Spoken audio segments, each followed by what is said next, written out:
For today's video guys, magluluto tayo ng creamy chicken recipe.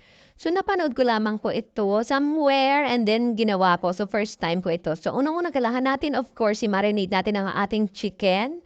So ayan na next, mga 30 minutes marinate. So wings and drumstick ang ginamit ko kasi yun ang available. Okay? So yan, medyo fried lang natin ng konti. Yan, medyo na-overcook na siya.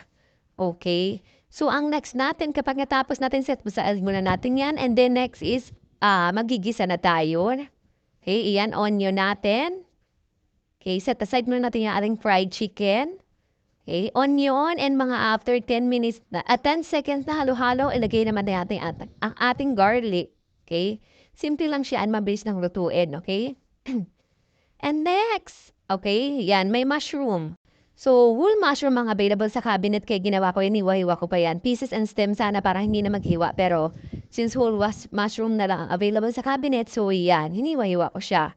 And then, after nyan, so, titimplahan natin ng toyo or soy sauce, liquid seasoning, asin, paminta, oyster sauce.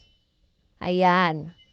So, mga isang kutsarang soy sauce and then mga 3 kutsarang oyster sauce. Yan. Tsansa-tsansa na lang po yan. Tansa-tansa na lang. Okay? And pag halo-haluin lang natin. And then after mahalo-halo, okay?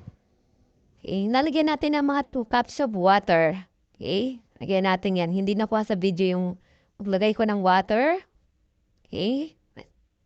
Yan. And then after ng water, ilalagay naman natin ang ating all-purpose cream. So, yan. All-purpose cream. 250 ml lamang yan. So, basta ko muna na ilagay na natin ang ating fried chicken. So, yan. Okay. Chicken wing lang yung napanood ko. Pero, since may drumstick akong na-marinate at ano yun ang available sa ref, kaya, ayan, pinagsama ko na sila, pinaghalo. So, pakulaan lang natin. So, pwede natin kung gusto natin na konti yung sauce, okay? Ako kasi hindi ko masyadong pinatuyo pa, so takpan lang natin.